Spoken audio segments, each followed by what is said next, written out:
भैया आता तुम्ही इतके लांबून उशीर झाला तरी आला. हे बिल्डर प्लस सोडायचं चाललंय, पण कसं सोडणार? तुमच्या कांद्याची साईज लिंबासारखी झाली पाहिजे. मग ते दिवसावर तर डिपेंड नाही. दिवसाला तुम्ही 70 दिवसाचं म्हणतो आपण, पण पेरलेला कांदा 70 दिवसात काय मोठा होत. म्हणजे साईज आपण साधारण कशी धरली लिंबासारखी साईज झाली की बिल्डर प्लस सोडायचं. पण सोडताना कसं ठिबक आहे तुम्हाला? ठिबक नाही, कॉक सिस्टम केलेलं आहे का?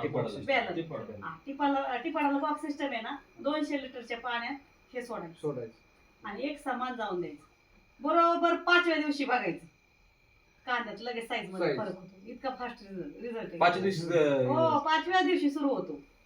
मग त्याचा रिझल्ट तो 20-22 दिवसापर्यंत राहतो. एक पाणी किंवा 2 पाणी आरामशीर शेवटचे 2 पाणी आपल्याला द्यायचे त्यावेळेस सोडलं पाहिजे आणि काढून घ्यायचा. आणि काढल्यानंतर मोठ्याला कांदा दिसला काय करायचं? मॅडमला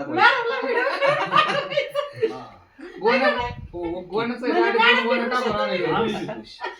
ओके, धन्यवाद मॅडम.